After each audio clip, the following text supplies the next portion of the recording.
Exam point. നമ്മുടെ ഓണമൊക്കെ ഇങ്ങോട്ട് അടുത്ത് വന്നു. അപ്പോൾ ഓണം എക്സാം ആണ് ഇപ്പോൾ നടക്കുന്നത്. ക്ലാസ് 5ന്റെ സോഷ്യൽ സയൻസിൻ്റെ റിവിഷനുമായിട്ടാണ് മിസ് വന്നിരിക്കുന്നത്. 21 തേഴ്സ്ഡേ നമുക്ക് സോഷ്യൽ സയൻസ് എക്സാം ആണല്ലേ.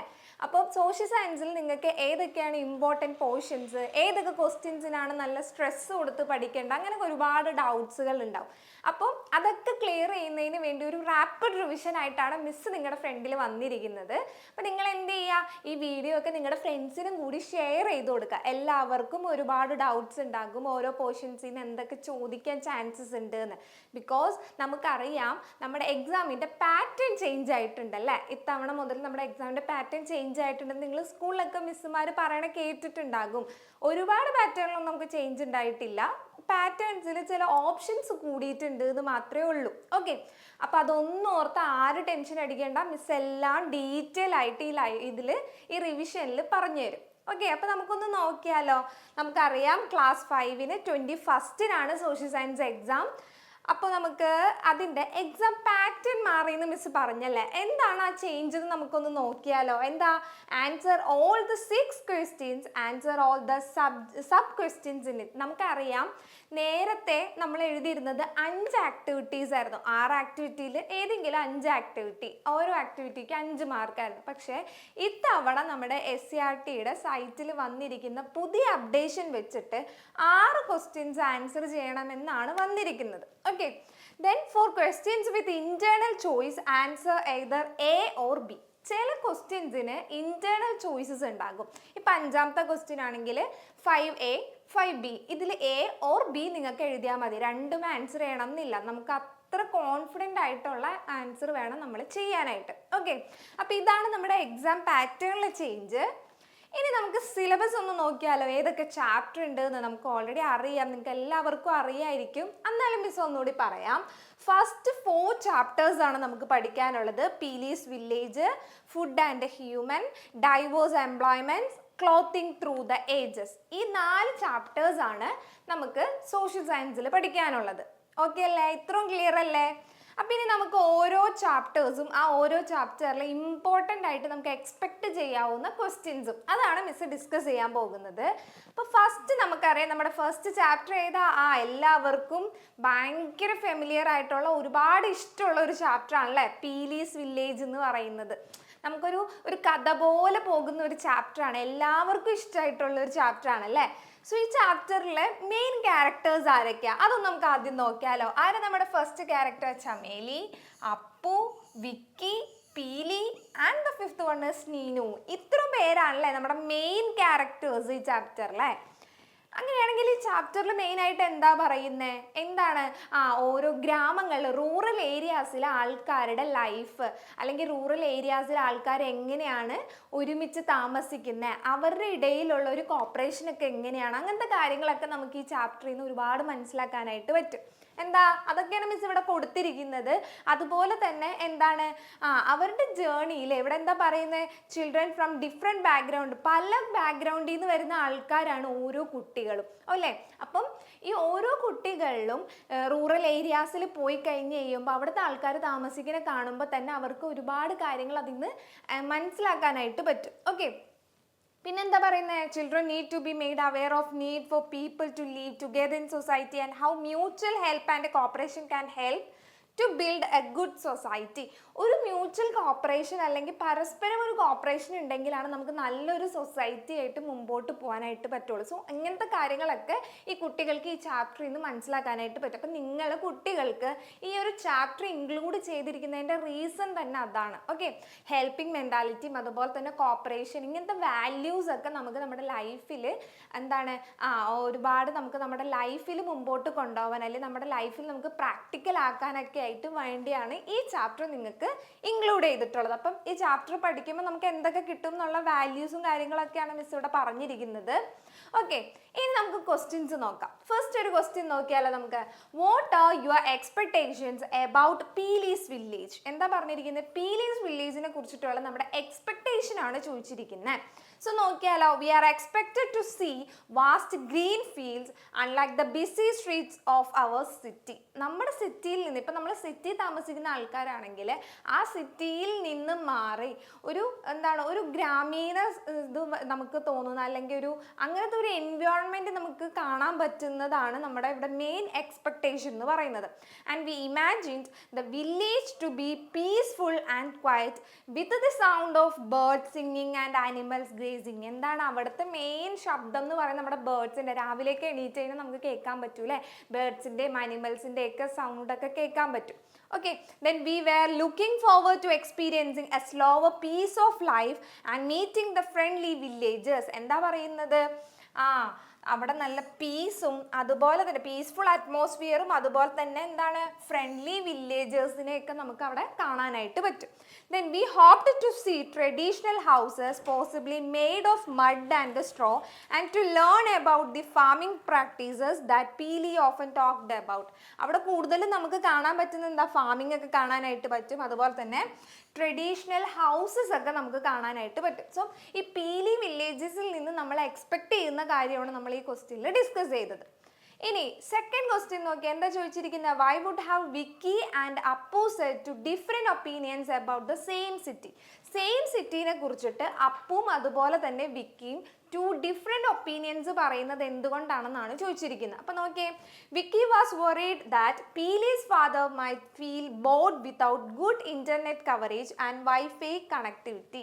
എന്താ നമ്മുടെ വിക്കി എന്ന് പറയുന്ന ആൾ വിചാരിക്കുന്നത് എന്താണ്, വില്ലേജസിലെ ആൾക്കാർക്ക് വൈഫൈ കണക്ഷൻസോ അല്ലെങ്കിൽ എന്താണ് ഇൻ്റർനെറ്റ് ഒന്നും ഇല്ലാതെ ജീവിക്കാൻ പറ്റില്ല എന്നാണ് നമ്മുടെ വിക്കിയുടെ വിചാരം. സോ വിക്കി പേടിക്കുന്നത് എന്താണ്, വിക്കിൻ്റെ ഏറ്റവും വലിയ ബുദ്ധി എന്ന് പറയുന്നത് പീലിയുടെ അച്ഛൻ എങ്ങനെയാണ് ഇതൊക്കെ overcome ചെയ്യാന്നുള്ളതാണ്.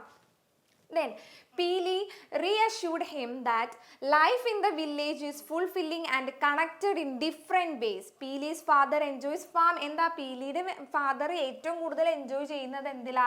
farming, fishing and spending time with the family and friends. These activities keep him busy and happy. പീലിയുടെ അച്ഛൻ ഏറ്റവും കൂടുതൽ ബിസി ആയിട്ട് ഇരിക്കുന്നതും അതുപോലെ തന്നെ ഹാപ്പി ആവുന്നതും എന്തിലൊക്കെയാണ്? ഫാമിങ്, ഫിഷിങ്, അതുപോലെ തന്നെ ഫാമിലിയുടെ കൂടെ അല്ലെങ്കിൽ ഫ്രണ്ട്സിൻ്റെ കൂടെയൊക്കെ ടൈം സ്പെൻഡ് ചെയ്യുമ്പോഴായിരിക്കും. Then the natural surroundings and community spirit provide a sense of satisfaction that technology can't replace. എന്താ പറയുന്നത്? ഇപ്പം നമ്മൾ പറഞ്ഞത് നമ്മുടെ വിക്കിയുടെ ഒപ്പീനിയൻ ആണ്. ഇനി എന്താണ് അപ്പുവിൻ്റെ ആണ് നമ്മൾ നോക്കുന്നത്. നോക്കാം, natural surroundings and community spirit provide sense of satisfaction. ടെക്നോളജിക്ക് തരാൻ പറ്റുന്നതിനേക്കാൾ കൂടുതൽ സാറ്റിസ്ഫാക്ഷൻ നമുക്ക് തരാനായിട്ട് സാധിക്കും. Then Appu found Peeli's village more interesting than the city because it offered a new and different experience. Appu എന്താ പറയുന്നത്? പീലിയുടെ വില്ലേജ് എന്ന് പറയുന്നത് നമുക്ക് ഒരുപാട് ഇൻട്രസ്റ്റിംഗ് തരുന്നുണ്ട് സിറ്റീനെ അപേക്ഷിച്ച്. ബിക്കോസ് എന്താണ്, അവിടെ ഒരു ന്യൂ ആൻഡ് ഡിഫറെൻറ്റ് എക്സ്പീരിയൻസ് ആണ് നമുക്ക് പീലിയുടെ വില്ലേജസിൽ നിന്ന് കിട്ടുന്നത്. And the village's natural beauty, fresh air and traditional life style were refreshing and exciting for him. The chance to see how food is grown and to participate in outdoor activities was something he valued. എന്താ പറയുന്നത്? ഇവിടെ മെയിനായിട്ട് പറയുന്നത് ഈ വില്ലേജസിലെ natural beauty, അതുപോലെ തന്നെ fresh water, traditional life styles, ഇതൊക്കെ എന്താണ് ഒരുപാട് എക്സൈറ്റ്മെൻറ്റ് അവർക്ക് കൊടുക്കുന്നുണ്ട്. അതുപോലെ തന്നെ നമ്മുടെ എന്താണ് നെല്ലൊക്കെ ഉണ്ടാകുന്നത് എങ്ങനെയാണെന്നും കൃഷി ചെയ്യുന്നത് എങ്ങനെയാണെന്നൊക്കെ ഒരു ഡയറക്റ്റ് എക്സ്പീരിയൻസസും അവർക്ക് അവിടെ നിന്ന് കിട്ടും എന്നാണ് പറയുന്നത്. സോ ഇതാണ് ഇവരുടെ രണ്ടുപേരുടെയും ഡിഫറെൻറ്റ് ഒപ്പീനിയൻസ് എന്ന് പറയുന്നത്. ഓക്കെ, ഇനി നെക്സ്റ്റ് ക്വസ്റ്റ്യൻ നോക്കാം. What are the new pieces of information you gained during journey to Peeli's village? എന്താ പറയുന്നത്? പീലിയുടെ വില്ലേജിലേക്ക് നമ്മൾ പോകുന്ന യാത്രയിൽ നമുക്ക് കിട്ടുന്ന ന്യൂ പീസസ് ഓഫ് ഇൻഫർമേഷൻസ് എന്താണെന്നാണ് ചോദിച്ചിരിക്കുന്നത്.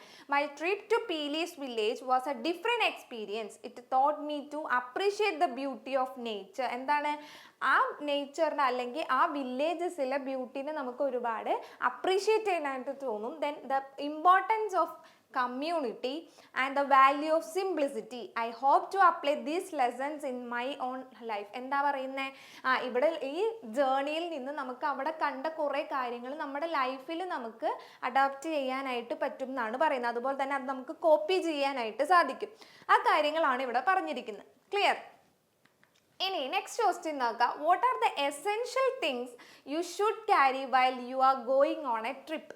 ഇത് നമുക്ക് സ്വന്തമായിട്ട് എഴുതാൻ പറ്റൂലേ. ഒരു ട്രിപ്പ് പോകുമ്പോൾ നമ്മൾ നമ്മുടെ കൂടെ എന്തൊക്കെ തിങ്സ് എടുക്കും, എന്തൊക്കെ സാധനങ്ങൾ നമ്മൾ കീപ്പ് ചെയ്യുന്നതാണ് ചോദിച്ചിരിക്കുന്നത്. സോ ഇത് ഓൾറെഡി നമുക്ക് എല്ലാവർക്കും എഴുതാൻ പറ്റുന്ന സിമ്പിൾ ക്വസ്റ്റ്യൻ ആണല്ലേ. എന്നാലും മിസ് ഇവിടെ കുറച്ച് ആൻസേഴ്സ് കൊടുത്തിട്ടുണ്ട്.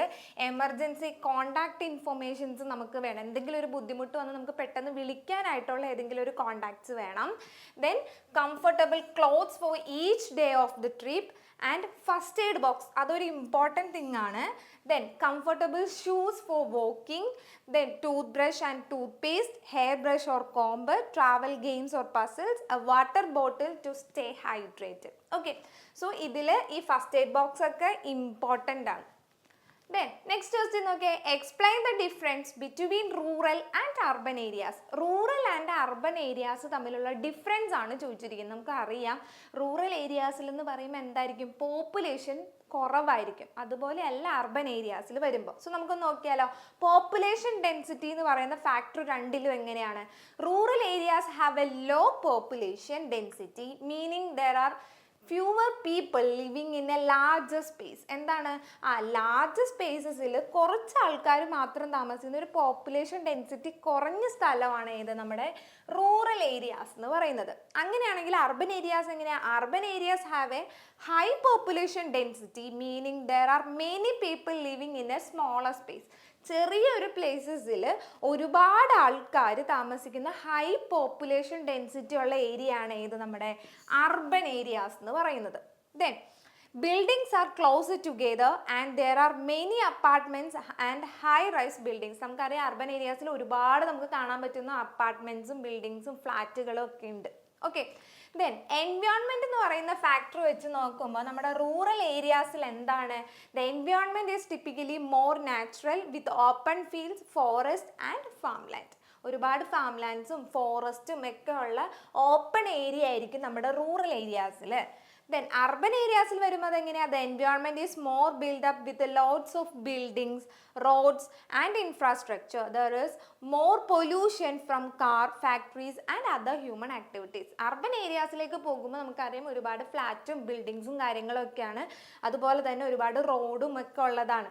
അതുപോലെ പൊല്യൂഷൻ കൂടുതലുള്ള ഏരിയ ആണ് നമ്മുടെ അർബൻ ഏരിയാസ് എന്ന് പറയുന്നത്. ബിക്കോസ് അവിടെ എന്താണ്, ഒരുപാട് ഫാക്ടറീസും ട്രാൻസ്പോർട്ടേഷൻസ് ഒക്കെ നടക്കുന്നതും അതുപോലെ തന്നെ ഹ്യൂമൻസിൻ്റെ ആക്ടിവിറ്റീസും കാരണം പൊല്യൂഷൻ കൂടുതലുള്ള ഏരിയ ആണ് നമ്മുടെ അർബൻ ഏരിയാസ് എന്ന് പറയുന്നത്. സോ ഇതാണ് റൂറൽ ആൻഡ് അർബൻ ഏരിയാസ് തമ്മിലുള്ള മെയിൻ ഡിഫറൻസ് എന്ന് പറയുന്നത്. ദെൻ നെക്സ്റ്റ് ക്വസ്റ്റ്യൻ നോക്കിയേ, what are some challenges faced by people living in rural areas? Rural ഏരിയാസിൽ താമസിക്കുന്ന ആൾക്കാർ ഫേസ് ചെയ്യുന്ന മെയിൻ ചലഞ്ചസ് ആണ് ചോദിച്ചിരിക്കുന്നത്. എന്തൊക്കെ ചലഞ്ചസ് ആയിരിക്കും? Limited access to health care facilities and services. നമ്മൾ പറഞ്ഞു ഒരു വലിയ പ്രദേശത്ത് കുറച്ച് ആൾക്കാർ മാത്രം താമസിക്കുന്ന പൊല്യൂഷൻ കുറഞ്ഞ ഒരുപാട് ഇൻഫ്രാസ്ട്രക്ചർ ഒന്നും ഇല്ലാത്ത ഒരു ഏരിയ ആണ് റൂറൽ ഏരിയ എന്ന് പറയുന്നത്. സോ അവിടെ എന്തായിരിക്കും, ഹെൽത്ത് കെയർ ഫെസിലിറ്റീസും സർവീസസും ലിമിറ്റഡ് ആയിരിക്കും. Then fewer educational institutions and extracurricular activities. Educational ഇൻസ്റ്റിറ്റ്യൂഷൻസും എക്സ്ട്രാ കരിക്കുലർ ആക്ടിവിറ്റീസ് ഒക്കെ കുറവായിരിക്കും അവിടെ. Okay, then next one, longer distance to travel for shopping and other services. നമുക്ക് എന്തെങ്കിലും സാധനങ്ങൾ വാങ്ങാനോ അല്ലെങ്കിൽ വേറെ എന്തെങ്കിലും സർവീസസിനൊക്കെ വേണ്ടി ഒരുപാട് ദൂരം പോകേണ്ട വരും. അതൊരു ലിമിറ്റേഷൻ ആണ്. And the next one, less developed infrastructure such as roads and internet connectivity. Rural areas il roads inde facilities allengi endana internet connection ഒക്കെ ഒരുപാട് ലിമിറ്റഡ് ആയിരിക്കും, അല്ലെങ്കിൽ എന്തായിരിക്കും, കുറവായിരിക്കും. ഓക്കെ, സോ ഇതാണ് അതിൻ്റെ മെയിൻ ആയിട്ട് വരുന്ന ലിമിറ്റേഷൻസ് എന്ന് പറയുന്നത്. ക്ലിയർ അല്ലേ? അപ്പം എന്താണ് നമ്മളിപ്പോൾ പറഞ്ഞ റൂറൽ ഏരിയാസിൽ ആൾക്കാർ ഫേസ് ചെയ്യുന്ന മെയിൻ ലിമിറ്റേഷൻസ് അല്ലെങ്കിൽ അവരുടെ ബുദ്ധിമുട്ടുകളാണ് പറഞ്ഞത്. ദെൻ നെക്സ്റ്റ് ക്വസ്റ്റ്യൻ ഒക്കെ, what are the advantages of homely food? നമുക്കറിയാം ഹോംലി ഫുഡിൻ്റെ അഡ്വാൻറ്റേജസ് ഒക്കെ എന്താണെന്ന്.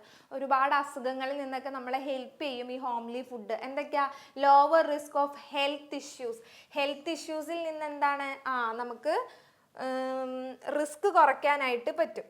ഓക്കെ, ദെൻ അതാണ് first one. Second one, home kitchens are typically cleaner. Home kitchens എന്നൊക്കെ പറയുന്നത് എപ്പോഴും ക്ലീൻ ആയിരിക്കും. നമ്മൾ പുറത്തുനിന്ന് ഫുഡ് കഴിക്കുന്ന ഈ ഫുഡ് ഉണ്ടാക്കുന്ന ഏരിയാസ് ഒന്നും പുറത്ത് അത്ര ക്ലീൻ ആയിരിക്കില്ല. ദെൻ ന്യൂട്രീഷണൽ ക്വാളിറ്റി ഉണ്ടാകും. Then control over ingredients. ഒരുപാട് സാധനങ്ങളൊക്കെ ഇൻഗ്രീഡിയൻസ് ചില പുറത്തുനിന്നൊക്കെ നമ്മൾ ഫുഡ് വാങ്ങുമ്പോൾ നമ്മൾ അട്രാക്ട് ചെയ്യാനായിട്ട് കളേഴ്സ് ഒക്കെ യൂസ് ചെയ്യാറുണ്ട്. നമ്മുടെ ഹോംലി ഫുഡ് ആണെങ്കിൽ അതൊക്കെ ഒരുപാട് കുറവായിരിക്കും. ഓക്കെ, സോ ഇതാണ് നമ്മുടെ ഹോംലി ഫുഡിൻ്റെ അഡ്വാൻറ്റേജസ് എന്ന് പറയുന്നത്. And Vicky is eating junk food all the time. You want to advise him by telling the side effects of junk food. What are the major drawback of junk food? എന്താ ചോദിച്ചിരിക്കുന്നത്? വിക്കി എന്ന് പറയുന്ന കുട്ടി എപ്പോഴും junk foods കഴിക്കുന്ന ആളാണ്. So ആ കുട്ടീനെ ജങ്ക് ഫുഡിൻ്റെ നെഗറ്റീവ് സൈഡ് പറഞ്ഞ് മനസ്സിലാക്കാനായിട്ട് എന്തൊക്കെയാണ് ജങ്ക് ഫുഡിൻ്റെ ഡ്രോബാക്സ് എന്നാണ് ചോദിച്ചിരിക്കുന്നത്. നോക്കിയാലോ, junk food while often tasty and convenient poses numerous health risks including nutritional deficiencies, obesity, heart diseases, diabetes, digestive problems, mental health issues, dental problems and skin issues. എന്താ പറഞ്ഞിരിക്കുന്നത്? നമുക്കറിയാം ജങ്ക് ഫുഡ് എന്നൊക്കെ പറയുന്നത് നല്ല tasty ആയിരിക്കും, പക്ഷെ അതിൻ്റെ ഒരു നെഗറ്റീവ് സൈഡ്സ് ഒരുപാടുണ്ട്. നമുക്ക് ഒരുപാട് ഹെൽത്ത് ഇഷ്യൂസ്, അതിൽ തന്നെ എന്താണ് ഹാർട്ട് ഡിസീസസും ഡയബറ്റിസും ഡൈജഷൻ പ്രോബ്ലംസും അങ്ങനത്തെ ഡെന്റൽ പ്രോബ്ലംസ്, ഒരുപാട് പ്രോബ്ലംസ് നമുക്ക് ഉണ്ടാകും.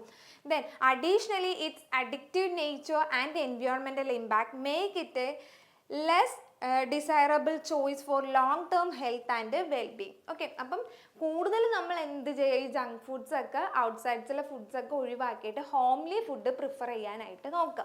ഓക്കെ, അപ്പോൾ ഇതാണ് നമ്മുടെ ചാപ്റ്റർ 1 എന്ന് പറയുന്നത്. ചാപ്റ്റർ 1ൽ നമ്മൾ മെയിനായിട്ട് പീലിയുടെ വില്ലേജിൽ പോയിട്ടുള്ള നമ്മുടെ എക്സ്പീരിയൻസ് അല്ലെങ്കിൽ പീലിയുടെ വില്ലേജസിൽ നിന്ന് നമുക്ക് എന്തൊക്കെ മനസ്സിലാക്കാൻ പറ്റി എന്നുള്ളതൊന്നും നോട്ട് ചെയ്ത് വെക്കാം.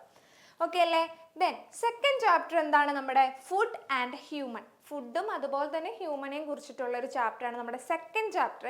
ഈ ചാപ്റ്ററിൽ നിന്ന് നമുക്ക് എക്സ്പെക്ട് ചെയ്യാൻ പറ്റുന്ന കുറച്ച് ഇമ്പോർട്ടൻറ്റ് ക്വസ്റ്റ്യൻസ് നമുക്കൊന്ന് നോക്കിയാലോ.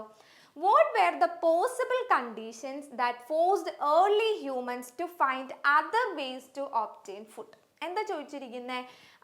ഫുഡ് കണ്ടുപിടിക്കാനായിട്ട് മറ്റ് വഴികൾ അല്ലെങ്കിൽ ഒരുപാട് വേസ് കണ്ടുപിടിക്കാനായിട്ട് അവരെ നയിച്ചിട്ടുള്ള കണ്ടീഷൻസ് അല്ലെങ്കിൽ അവരെ എന്താണ് അങ്ങനെ കണ്ടുപിടിച്ച് പറ്റുള്ളൂ എന്ന് തോന്നിപ്പിക്കുന്ന ഫാക്ടേഴ്സ് എന്തൊക്കെയാണെന്നാണ് ചോദിച്ചിരിക്കുന്നത്. Okay, scarcity of food. ഫുഡിൻ്റെ ക്ഷാമമൊക്കെ വന്നതോടുകൂടി അതെങ്ങനെയെങ്കിലും കണ്ടുപിടിക്കാനുള്ള വഴിയൊക്കെ അവർ നോക്കിയേ പറ്റുള്ളൂ. ദെൻ സെക്കൻഡ് വണ്ണാണ് റൈസ് ഇൻ പോപ്പുലേഷൻ. ആളുകളുടെ എണ്ണം കൂടിയപ്പോൾ എന്ത് പറ്റി? അവർക്ക് കഴിക്കാനായിട്ട് ഫുഡ് വേണം. ദെൻ എൻവയോൺമെൻറ്റൽ ചേഞ്ചസ്, അതുപോലെ തന്നെ climate change. Then there was no food storage system. Food store ചെയ്യാൻ സിസ്റ്റം ഇല്ലാതായതോടുകൂടി എന്താണ് ഫുഡ് കണ്ടുപിടിക്കാനുള്ള മറ്റ് വഴികൾ കണ്ടുപിടിക്കേണ്ട ആവശ്യം അവർക്ക് വന്നു. സോ ഇതാണ് അതിൻ്റെ റീസൺസ് എന്ന് പറയുന്നത്. And the second question, what advantages might they have had by settling near the agricultural site? അവർ അഗ്രികൾച്ചർ സ്റ്റാർട്ട് ചെയ്തപ്പോൾ എന്ത് പറ്റി? അഗ്രികൾച്ചർ സ്റ്റാർട്ട് ചെയ്ത സ്ഥലത്ത് സെറ്റിൽ ആവേണ്ട ആവശ്യം വന്നു. സോ അതിൽ നിന്ന് അവർക്ക് കിട്ടിയിട്ടുള്ള അഡ്വാൻറ്റേജസ് ആണ് ചോദിച്ചിരിക്കുന്നത്. എന്തൊക്കെയാ? They could protect the agricultural site. അവരുടെ അഗ്രികൾച്ചറൽ സൈറ്റുകൾ അവർക്ക് പ്രൊട്ടക്ട് ചെയ്യാനായിട്ട് പറ്റി. Then availability of food items increased. എന്താ? ഫുഡ് ഐറ്റംസിൻ്റെ അവൈലബിലിറ്റി, ലഭ്യതയൊക്കെ ഒരുപാട് കൂടി. അതുപോലെ തന്നെ അവർക്ക് എന്താണ്? റെസ്റ്റിംഗ് ടൈംസും ഒരുപാട് കിട്ടി. ഒരുപാട് സമയം അവർക്ക് റെസ്റ്റ് ചെയ്യാനായിട്ട് കിട്ടി. Then availability of water, then favorable environment and being able to take care of animals. അനിമൽസിനെ ടേക്ക് കെയർ ചെയ്യാനായിട്ട് അവർക്ക് പറ്റി. അവരെവിടെയാണോ കൃഷി ചെയ്യണം അതേ സ്ഥലത്ത് അതിൻ്റെ അടുത്ത് തന്നെ സെറ്റിൽ ആവാൻ തുടങ്ങിയത് കൂടി അവർക്ക് ഉണ്ടായ അഡ്വാൻറ്റേജസ് ആണ് ഈ പറഞ്ഞിരിക്കുന്നത്. Okay, the next question, complete the flow chart which indicates the formation of urban centres. അർബൻ സെൻറ്റേഴ്സിൻ്റെ ഫോർമേഷനിലേക്ക് വന്ന വേസ് ആണ് നമ്മുടെ അടുത്ത് ചോദിച്ചിരിക്കുന്നത്. എക്സ്ചേഞ്ച് ഓഫ് ഗുഡ്സ് കഴിഞ്ഞ പിന്നെ എന്തൊക്കെ വന്നതിന് ശേഷമാണ് ലാസ്റ്റ് അർബൻ സെൻറ്റേഴ്സ് ഫോം ചെയ്തതെന്നാണ് ചോദിച്ചിരിക്കുന്നത്. സോ നമുക്കൊന്ന് നോക്കിയാലോ. എക്സ്ചേഞ്ച് ഓഫ് ഗുഡ്സ് വന്നതിന് ശേഷം എന്ത് പറ്റി? ഗുഡ്സ് ഒക്കെ എക്സ്ചേഞ്ച് ചെയ്യാൻ തുടങ്ങിയപ്പോൾ അവിടെ ഓൾറെഡി എന്താണ് ബിസിനസ് ഓർ ട്രേഡ് സ്റ്റാർട്ട് ചെയ്തു. ട്രേഡും ബിസിനസ്സും സ്റ്റാർട്ട് ചെയ്യുമ്പോൾ ഒബ്വിയസ്ലി അവിടെ എന്ത് വേണം? മാർക്കറ്റ്സ് വേണം. ദെൻ മാർക്കറ്റ്സിൽ നിന്ന് എന്തായി? ട്രേഡിംഗ് സെൻറ്റേഴ്സ് ആയി. ഇത് മൂന്നും വന്നതിന് ശേഷമാണ് എന്ത് സ്റ്റാർട്ട് ചെയ്തത്? അർബൻ സെൻറ്റേഴ്സ് വരുന്നത്. സോ ഇതാണ് അതിൻ്റെ വേ എന്ന് പറയുന്നത്. Then next question എന്താ, why was black pepper called black gold? black pepperനെ black gold എന്ന് വിളിക്കുന്നത് എന്തുകൊണ്ടാണ്? നോക്കിയേ, black pepper was called black gold because it was highly valued and became the foreigners favorite spice. അതിന് ബ്ലാക്ക് ഗോൾഡ് എന്ന് വിളിക്കാനുള്ള main കാരണം എന്താ, ഹൈലി വാല്യൂഡ് ആയതുകൊണ്ടും അതുപോലെ തന്നെ എന്താണ്, ഫോറിനേഴ്സിന്റെ ഫേവറേറ്റ് സ്പൈസസിൽ ഒന്നാണ് ഈ ബ്ലാക്ക് പെപ്പർ എന്ന് പറയുന്നത്. അതുകൊണ്ട് തന്നെയാണ് ബ്ലാക്ക് പെപ്പറിനെ ബ്ലാക്ക് ഗോൾഡ് എന്ന് വിളിക്കുന്നത്. സോ ഇതാണ് അതിന്റെ രണ്ട് റീസൺസ് എന്ന് പറയുന്നത്. And what were some of the main spices exchanged from India with other lands? എന്താണ് ചോദിച്ചിരിക്കുന്നത്, ഇന്ത്യയിൽ നിന്ന് മറ്റ് ലാൻഡുകളുമായിട്ട് നമ്മൾ എക്സ്ചേഞ്ച് ചെയ്യുന്ന മെയിൻ സ്പൈസസ് ഏതൊക്കെയാണെന്നാണ് ചോദിച്ചിരിക്കുന്നത്. ഏതൊക്കെ main spices? Black pepper, cloves, അതുപോലെ തന്നെ ജിഞ്ചർ പോലെയുള്ള സ്പൈസസ് ആണ് മെയിൻ ആയിട്ട് നമ്മൾ എക്സ്ചേഞ്ച് ചെയ്യുന്നത്. Okay, and what is Mishra Bhojanam and who is the social reformer behind this initiative? ഇതൊരു മെയിൻ ടോപ്പിക്കാണ് മിശ്ര ഭോജനം എന്ന് പറയുന്നത്. ഇത് ആരാണ് കൊണ്ടുവന്നതെന്നും എന്താണ് ഇതിൻ്റെ ലക്ഷ്യം എന്നുള്ളതും മെയിനായിട്ട് നോക്കി വെക്കുക. ഇതൊരു ഇമ്പോർട്ടൻറ്റ് ക്വസ്റ്റ്യൻ ആണ്. സോ നമുക്കൊന്ന് നോക്കിയാലോ. Under the leadership of social reformer Sahodaran Ayyappan, an inter-dining initiative named Misra Bhojanam was held at Cherai in Ernakulam against food inequality. പണ്ട് കാലത്ത് ഫുഡ് ഇൻഇക്വാളിറ്റീസ് ഉണ്ടായിരുന്നു. സോ ഇങ്ങനെ ഇൻഇക്വാളിറ്റീസ് ഒഴിവാക്കാനായിട്ട് എല്ലാവരും ഒരുമിച്ചിരുന്ന് ഫുഡ് കഴിക്കുന്ന ഒരു ഇന്റർ ഡൈനിങ് ഏരിയ, ഇങ്ങനെ ഒരു ഇനീഷ്യേറ്റീവ് കൊണ്ടുവന്നതിനെയാണ് നമ്മൾ എന്ത് പറയാ, മിശ്ര ഭോജനം എന്ന് പറയാ. ദെൻ ഇത് കൊണ്ടുവന്നത് ആരാണ്? സഹോദരൻ അയ്യപ്പനാണ് ഈ ഇനീഷ്യേറ്റീവ് കൊണ്ടുവന്നത്. സോ കൊണ്ടുവന്ന ആളും അതുപോലെ തന്നെ എന്താണ്, ഒരു ഇന്റർ ഡൈനിങ് ഇനീഷ്യേറ്റീവിനെയാണ് നമ്മൾ ഈ മിശ്ര ഭോജനം എന്ന് പറയുന്നത്. അപ്പോൾ എന്തിനു വേണ്ടിയാ? Against food inequality. ഫുഡ് ഇൻഇക്വാളിറ്റീനെ എഗെയിൻസ്റ്റ് ആയിട്ട് കൊണ്ടുവന്ന ഒരു ഡൈനിങ് ഇനീഷ്യേറ്റീവ് ആണ് നമ്മുടെ മിശ്ര ഭോജനം എന്ന് പറയുന്നത്. ക്ലിയർ അല്ലേ? Then next question എന്താ, what can each of us do to create a world without starvation? പട്ടിണി ഇല്ലാതാക്കാനായിട്ട് നമുക്ക് എന്തൊക്കെ ചെയ്യാനായിട്ട് സാധിക്കും? അതാണ് നമ്മുടെ next question. Reduce food waste and store food properly. എന്ത് ചെയ്യുക? ഫുഡ് വേസ്റ്റുകൾ നമ്മൾ കുറയ്ക്കുക, അതുപോലെ തന്നെ ഫുഡ് നല്ല പ്രോപ്പറായിട്ട് സ്റ്റോർ ചെയ്യുക. ഇപ്പം നമ്മൾ ഡെയിലി ഉണ്ടാക്കുന്ന ഫുഡിൽ ബാലൻസ് ഒക്കെ വന്നു കഴിഞ്ഞാൽ അത് എന്ത് ചെയ്യുക? ഫ്രിഡ്ജിലൊക്കെ വെക്കേണ്ടതാണെങ്കിൽ ഫ്രിഡ്ജിൽ വെച്ച് അത് സ്റ്റോർ ചെയ്യുക. Then share food with those in need and donate to food banks. Food അത്യാവശ്യം വേണ്ട ആൾക്കാർക്ക്, അങ്ങനത്തെ ഒരുപാട് ആൾക്കാരുണ്ട്, ഫുഡ് കിട്ടാണ്ടുള്ള ആൾക്കാരൊക്കെ ഉണ്ട് അല്ലേ. സോ അങ്ങനത്തെ ആൾക്കാർക്കൊക്കെ നമ്മൾ ഡൊണേറ്റ് ചെയ്യുക. Then educate others about hunger issues. വിശപ്പിൻ്റെ പ്രശ്നങ്ങൾ എന്താണ്, വിശപ്പ് വന്നാലുള്ള ബുദ്ധിമുട്ടുകളെ കുറിച്ചിട്ടൊക്കെ നമ്മൾ എന്ത് ചെയ്യുക? പറഞ്ഞ് മനസ്സിലാക്കുക. Then promote the activities that increase food production. എന്ത് ചെയ്യുക? ഫുഡ് പ്രൊഡക്ഷൻ ഇൻക്രീസ് ചെയ്യാനുള്ള ആക്ടിവിറ്റീസിനെയൊക്കെ നമ്മൾ ഒരുപാട് പ്രൊമോട്ട് ചെയ്യുക. സോ ഇതിൽ നിന്നൊക്കെയാണ് നമുക്ക് എന്ത് ചെയ്യാൻ പറ്റുക? സ്റ്റാർവേഷൻ ഇല്ലാതാക്കാനായിട്ട് പറ്റുക. ആൻഡ് നെക്സ്റ്റ് ക്വസ്റ്റ്യൻ നോക്കി, stone was the material that influenced the life of early man the most. പഴയ കാലത്തെ ആൾക്കാർ, ഏർലി ഹ്യൂമൻസിന് ഏറ്റവും കൂടുതൽ അവരുടെ ഏറ്റവും ഇമ്പോർട്ടൻ്റ് ആയിട്ടുള്ള ഒരു ഐറ്റമാണ് എന്ത്? സ്റ്റോൺസ് എന്ന് പറയുന്നത്. For what purpose did the early man use the rough stones? Rough stones അവർ യൂസ് ചെയ്തത് എന്ത് പർപ്പസിന് വേണ്ടിയാണെന്നാണ് നമ്മുടെ first question. Second one, look at the given picture, what does it indicate? താഴെ കൊടുത്തിരിക്കുന്ന ഈ പിക്ചർ കാണുമ്പോൾ നമുക്ക് എന്താണ് മനസ്സിലാവുന്നതെന്നാണ് ചോദിക്കുന്നത്. ഏർലി ഹ്യൂമൻസ് അവരുടെ ഫുഡിന് വേണ്ടി അനിമൽസിനെ അമ്പ് ചെയ്യുന്ന ഫിഗറാണ് നമുക്ക് കാണിച്ചിരിക്കുന്നത്. സോ നമുക്ക് ഫസ്റ്റ് ക്വസ്റ്റ്യൻ നോക്കാം. റഫ് സ്റ്റോൺസ് യൂസ് ചെയ്യുന്നതിൻ്റെ പർപ്പസ് എന്തിനു വേണ്ടിയാണ്? Used for grinding task, used for fire starting, then cracking nuts and seeds. നല്ല റഫ് സ്റ്റോൺസ് ഒക്കെ എന്തിനു വേണ്ടി അവർ യൂസ് ചെയ്യുന്ന? ഓരോ സാധനങ്ങളൊക്കെ മുറിക്കാനും അതുപോലെ തന്നെ ഫയറിന് വേണ്ടിയൊക്കെ, ഫയറൊക്കെ കത്തിക്കാൻ വേണ്ടി, അതായത് നന്നായിട്ട് തീ ഉണ്ടാക്കാനൊക്കെ വേണ്ടിയൊക്കെ ഇവർ ഈ റഫ് സ്റ്റോൺസ് യൂസ് ചെയ്യാറുണ്ട്. ദെൻ താഴെ കാണിച്ചിരിക്കുന്ന ഇമേജ് എന്തിൻ്റെയാണ്? The given picture indicates hunting, one of the major food obtaining methods practised by early humans. എന്താണ്? ഫുഡിന് വേണ്ടി അവർ ഹണ്ടിങ് നടത്തുന്ന ഇമേജാണ് നമ്മൾ കണ്ടത്. ഏർലി ഹ്യൂമൻസ് മെയിനായിട്ട് യൂസ് ചെയ്യുന്ന ഒരു മെത്തേഡ്, ഫുഡ് ഒബ്റ്റെയിനിങ് മെത്തേഡാണ് ഈ ഹണ്ടിങ് എന്ന് പറയുന്നത്. Clear? And next question, for what purposes fire might have been used by the early man? Early mans, പഴയ കാലത്തെ ആൾക്കാർ എന്തിനു വേണ്ടിയാണ് ഫയർ യൂസ് ചെയ്തതെന്നാണ് ചോദിച്ചിരിക്കുന്നത്. ഓക്കെ, വാട്ട് പർപ്പസ് എന്നാണ് ചോദിച്ചിരിക്കുന്നത്. ദെൻ പിന്നെന്താ പറഞ്ഞിരിക്കുന്നത്, കംപ്ലീറ്റ് ദ വേർഡ് വെബ്. അതിന്റെ വേർഡ് വെബ് നമ്മുടെ അടുത്ത് കംപ്ലീറ്റ് ചെയ്യാനാണ് പറഞ്ഞിരിക്കുന്നത്. Early man used fire mainly four cooking purpose. Earlier humans ate raw food as they did not know the use of fire. ഈ ഫയറിനെ കുറിച്ച് അറിയുന്നതിന് മുൻപ് അവരെന്താണ് റോ ഫുഡാണ് യൂസ് ചെയ്തിരുന്നത്. ഇതിന് ശേഷം അവർ കുക്കിങ്ങിന് വേണ്ടിയാണ് ഫയർ യൂസ് ചെയ്യാനായിട്ട് സ്റ്റാർട്ട് ചെയ്തത്. An essential turning point in the evolution of human eating habits is the use of fire for cooking. ഇവരുടെ മെയിൻ ആയിട്ട് ഇവരുടെ ഇയർലി ഹ്യൂമൻസിന്റെ ലൈഫിൽ ഒരു ടേണിംഗ് പോയിന്റ് എന്ന് പറയുന്നത് എന്താണ്, ഈ യൂസ് ഓഫ് ഫയർ ആണ്. ഫയറിന്റെ കണ്ടുപിടുത്തം അല്ലെങ്കിൽ ഫയറിന്റെ യൂസിങ് ആണ് അവരുടെ മെയിൻ ടേണിംഗ് പോയിന്റ് എന്ന് പറയുന്നത്. ഇനി നമ്മുടെ അടുത്ത് ചോദിച്ചിരുന്നത് യൂസസ് ഓഫ് ഫയർ ആണ്. ഫയറിന്റെ യൂസസ് ആണ് നമ്മുടെ അടുത്ത് ചോദിച്ചത്. ഫയറിന്റെ യൂസസ് എന്തൊക്കെയാണ്? എന്താ ഫയറിന്റെ uses? To escape from cold, തണുപ്പിൽ നിന്നൊക്കെ എസ്കേപ്പ് ചെയ്യാനായിട്ട് ഈ ഫയർ നമ്മളെ ഹെൽപ്പ് ചെയ്യുന്നുണ്ട്. ദെൻ ഇരുട്ടായി കഴിഞ്ഞ് കഴിഞ്ഞാൽ അവർക്ക് എന്തെങ്കിലും ലൈറ്റിന് വേണ്ടി അവർ ഫയർ യൂസ് ചെയ്യാറുണ്ട്. ദെൻ അതുപോലെ തന്നെ ഒരുപാട് അനിമൽസിൽ നിന്നൊക്കെ രക്ഷപ്പെടാനായിട്ട് ഇവർ ഫയർ യൂസ് ചെയ്യാറുണ്ട്. Then for cook food cook ചെയ്യാനായിട്ടും ഫയർ യൂസ് ചെയ്യാറുണ്ട്. അപ്പോൾ ഫയറിൻ്റെ 4 യൂസസ് ആണ് നമ്മളിപ്പോൾ പറഞ്ഞത്. ഇനി നെക്സ്റ്റ് ക്വസ്റ്റ്യൻ എന്താ, what are some early methods human used to obtain food? പണ്ട് കാലത്തെ ആൾക്കാർ എന്താണ് ഫുഡ് ഒബ്റ്റെയിൻ ചെയ്യാൻ അല്ലെങ്കിൽ ഫുഡ് സ്റ്റോർ ചെയ്യാനൊക്കെ ആയിട്ട് അവർ യൂസ് ചെയ്തിരുന്ന ഒരുപാട് മെത്തേഡ്സ് ഉണ്ടായിരുന്നു. അത് ഏതാണെന്നാണ് ചോദിച്ചിരിക്കുന്നത്. ഏർലി മെത്തേഡ്സ് എന്തൊക്കെയാ? Human initially relied on gathering wild fruits, nuts and hunting animals. പണ്ട് കാലത്ത് അവരെന്താ ചെയ്യുന്നത്, നമ്മുടെ ഫോറസ്റ്റിലെ ഫുഡ്സ് തന്നെ അവരെന്ത് ചെയ്യും, സ്റ്റോർ ചെയ്യും. അതൊക്കെ കണ്ടുപിടിച്ച് അതൊക്കെയായിരുന്നു അവർ കഴിച്ചുകൊണ്ടിരുന്നത്.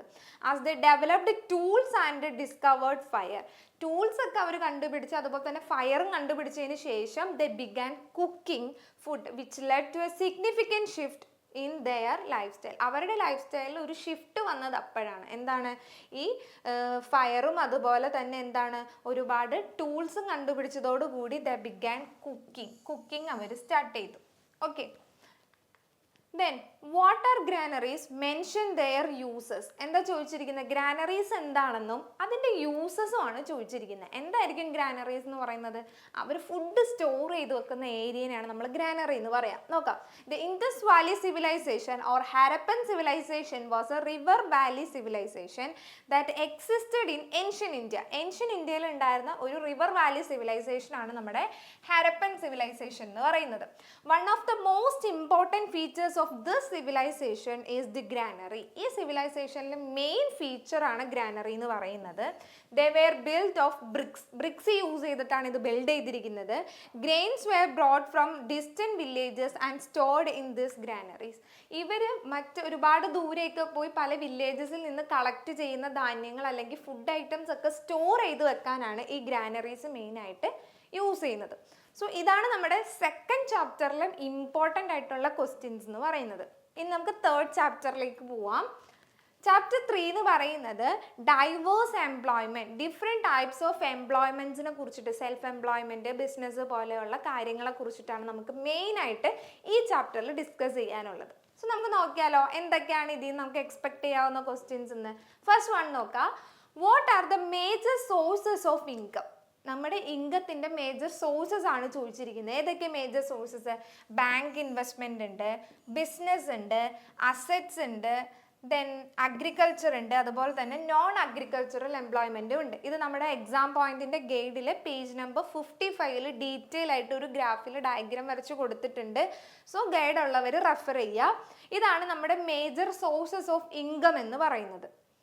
ഇനി നെക്സ്റ്റ് ക്വസ്റ്റ്യൻ എന്താ, prepare 4 questions to interview an entrepreneur who has achieved success on life through self-employment. Self employment ചെയ്തിട്ട്, അതായത് സ്വയം തൊഴിൽ ചെയ്തിട്ട് ലൈഫിൽ സക്സസ് ആയിട്ടുള്ള ഒരു ഓൺട്രപ്രണറോട് നമുക്ക് ചോദിക്കാൻ പറ്റുന്ന 4 questions പ്രിപ്പയർ ചെയ്യാനാണ് പറഞ്ഞിരിക്കുന്നത്.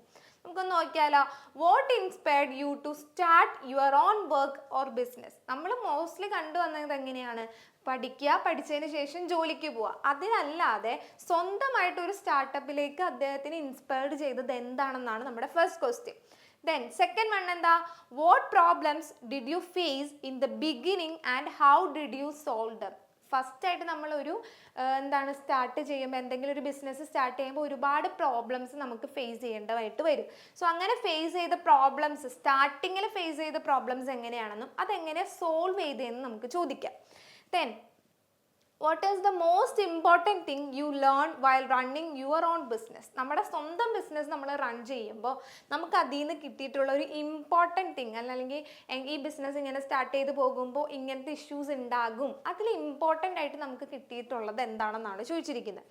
Then what advice would you give to children who want to do something on their own in the future? സ്വന്തം അവരുടെ ഫ്യൂച്ചറിൽ, ഇനി വരുന്ന കുട്ടികളിൽ ഫ്യൂച്ചറിൽ സ്വന്തമായിട്ട് എന്തെങ്കിലും ചെയ്യാൻ ആഗ്രഹിക്കുന്ന കുട്ടികളോട് നിങ്ങൾക്ക് എന്താണ് പറയാനുള്ളത്? അതായത് സ്വന്തമായിട്ട് ഒരു ബിസിനസ് സ്റ്റാർട്ട് ചെയ്തവർക്ക് അതിൻ്റെതായ അവരുടെ അനുഭവങ്ങൾ ഉണ്ടാകും, എക്സ്പീരിയൻസസ് ഉണ്ടാകും ഷെയർ ചെയ്യാൻ.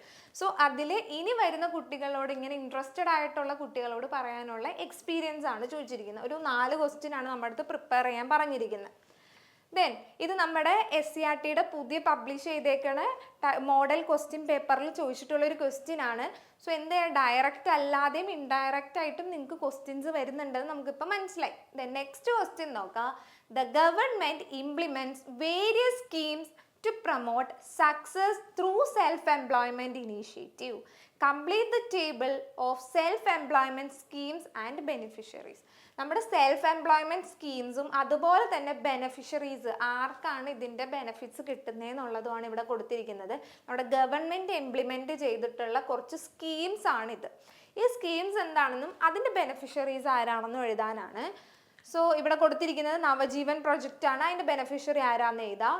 Then people with disabilities, disability ഉള്ള പീപ്പിൾസിന് കൊണ്ടുവന്നിട്ടുള്ള എംപ്ലോയ്മെൻറ്റ് സ്കീം ഏതാണെന്നും അതുപോലെ തന്നെ ശരണ്യ എന്ന് പറയുന്ന സെൽഫ് എംപ്ലോയ്മെൻറ്റ് സ്കീമിൻ്റെ ബെനഫിഷ്യറി ആരാണെന്നാണ് ചോദിച്ചിരിക്കുന്നത്. നമുക്കൊന്ന് നോക്കിയാലോ.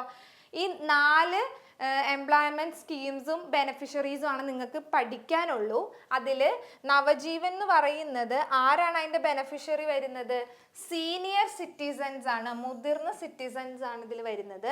ദെൻ പീപ്പിൾ വിത്ത് ഡിസബിലിറ്റി പറഞ്ഞല്ലേ, പീപ്പിൾ വിത്ത് ഡിസബിലിറ്റിക്ക് കൈവല്യ എന്ന് പറയുന്ന ഒരു സെൽഫ് എംപ്ലോയ്മെൻറ്റ് സ്കീമാണ് ഗവൺമെൻറ് കൊണ്ടുവന്നിട്ടുള്ളത്. ദെൻ ശരണ്യ എന്ന് പറയുന്ന എംപ്ലോയ്മെൻറ്റ് സ്കീമിൻ്റെ ബെനഫിഷ്യറി എന്ന് പറയുന്നത് വിമൻസ് ആണ്. ദെൻ ജീവനം എന്ന് പറയുന്നതിൻ്റെ ബെനഫിഷ്യറി ആരാണ്? Provides financial aid to the dependants as well as victims of crime.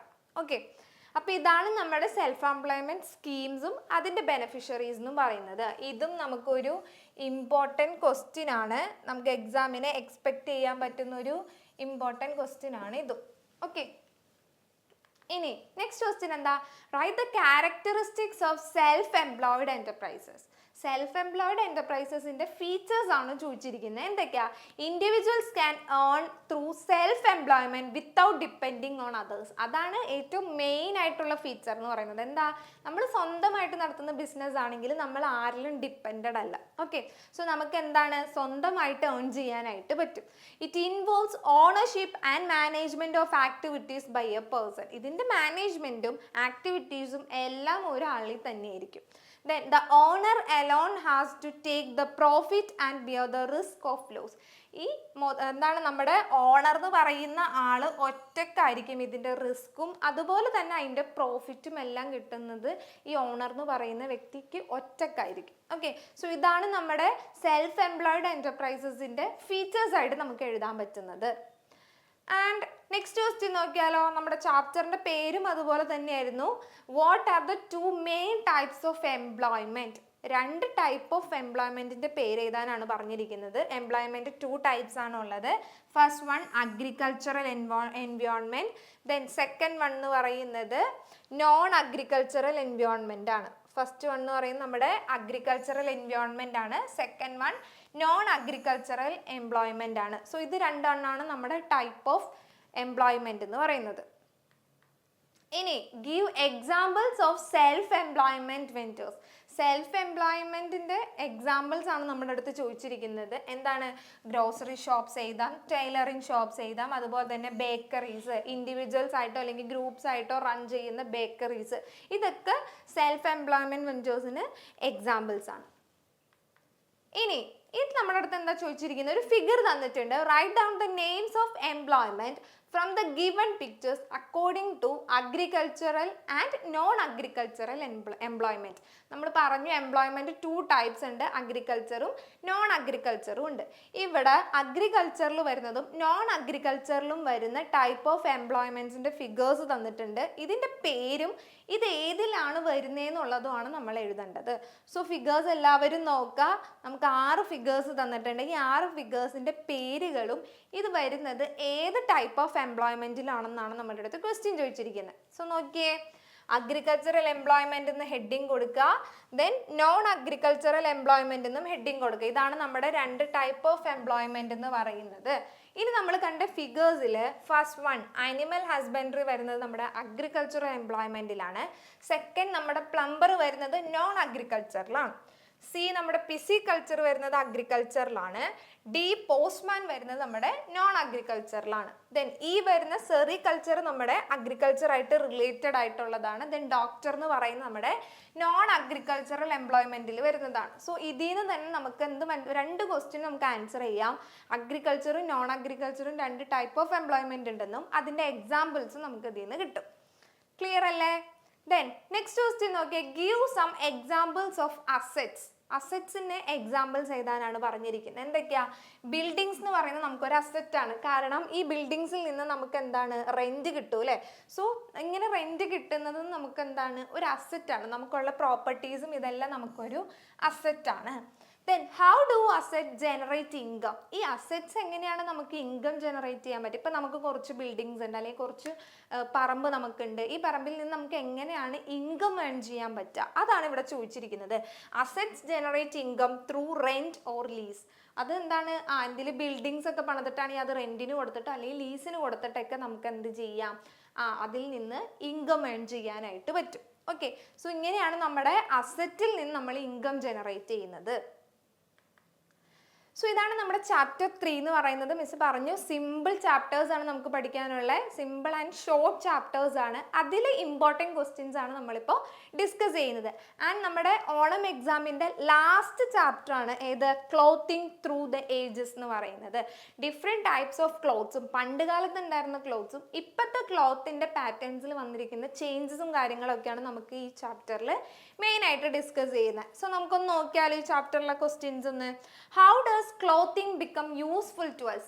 Cloth എങ്ങനെയാണ് നമുക്ക് യൂസ്ഫുൾ ആവുന്നതെന്നാണ്. എന്തിനു വേണ്ടി നമ്മൾ ക്ലോത്ത് വാങ്ങുന്നത്, അല്ലെങ്കിൽ ക്ലോത്ത് നമ്മൾ വെയർ ചെയ്യുന്നത് എന്തിനു വേണ്ടിയാ? പ്രൊട്ടക്ഷൻ ഫ്രം കോൾഡ്, തണുപ്പിൽ നിന്ന് നമ്മുടെ ബോഡീനെ രക്ഷിക്കാൻ, അതുപോലെ തന്നെ ഹീറ്റിൽ നിന്ന് രക്ഷിക്കാനും. ദെൻ മെയിൻറ്റെയിൻ ബോഡി ടെമ്പറേച്ചർ, നമ്മുടെ ബോഡിക്കുള്ളൊരു നോർമൽ ടെമ്പറേച്ചർ മെയിൻറ്റെയിൻ ചെയ്യാൻ. Then protection from dust particles and pollutants. നമുക്കറിയാം നമ്മുടെ അർബൻ ഏരിയാസിലൊക്കെ നമുക്കിപ്പോൾ പുറത്തോട്ട് ഇറങ്ങിക്കഴിഞ്ഞാൽ ഒരുപാട് ഡസ്റ്റ് പാർട്ടിക്കിൾസും പൊല്യൂഷൻസ് ഒക്കെ നമുക്ക് ചുറ്റിനുമുണ്ട്. സോ അതിൽ നിന്നൊക്കെ പ്രൊട്ടക്ഷന് വേണ്ടി ഈ ക്ലോത്ത് നമ്മളെ ഹെൽപ്പ് ചെയ്യുന്നുണ്ട്. Then protection from harmful UV rays from sun, സണ്ണിൽ നിന്ന് വരുന്ന അൾട്രാ വയലറ്റ് റേസിൽ നിന്ന് നമ്മുടെ ബോഡീനെയൊക്കെ പ്രൊട്ടക്റ്റ് ചെയ്യാനും ഈ ക്ലോത്ത്സ് നമ്മളെ ഹെൽപ്പ് ചെയ്യുന്നുണ്ട്. സോ ക്ലോത്ത് നമ്മൾ യൂസ് ചെയ്യുന്നതിൻ്റെ കാരണങ്ങൾ, എന്തിനാണ് നമ്മൾ യൂസ് ചെയ്യുന്നതെന്നാണ് ഇവിടെ പറഞ്ഞിരിക്കുന്നത്. Then next question നോക്കിയേ, complete the table by finding the organisms and plants from which natural fibers are produced.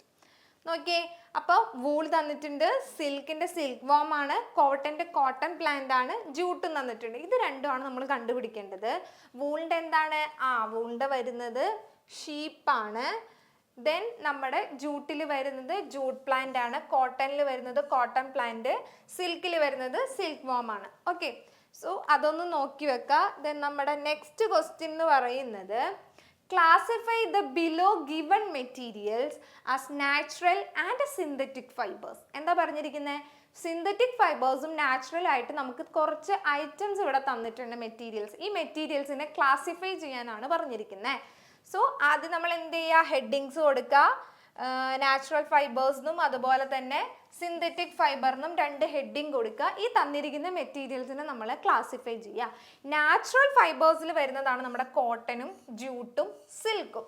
Cotton, jute, silk എന്ന് പറയുന്നത് നമ്മുടെ നാച്ചുറൽ ഫൈബറിൽ വരുന്നതാണ്. അങ്ങനെയാണെങ്കിൽ ബാക്കി വരുന്നത് ഏതൊക്കെയാണ്? നമ്മുടെ പോളിസ്റ്റർ, നൈലോൺ, റയോൺ ഒക്കെ നമ്മുടെ സിന്തറ്റിക് ഫൈബറിൽ വരുന്നതാണ്. സോ ഫൈബർ 2 ടൈപ്സ് നമ്മളിപ്പോൾ മനസ്സിലായി, നാച്ചുറൽ ഉണ്ട്, സിന്തറ്റിക് ഉണ്ട്. അതിൻ്റെ ഏതെങ്കിലും ഒരു 2 എക്സാമ്പിൾസ് നോട്ട് ചെയ്യുക.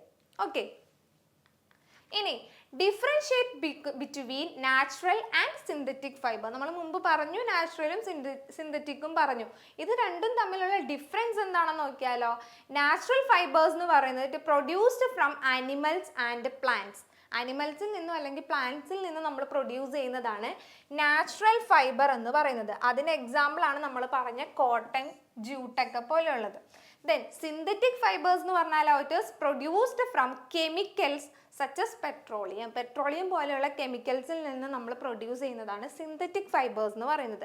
Synthetic fibres are generally less expensive to produce clothes than natural fibres.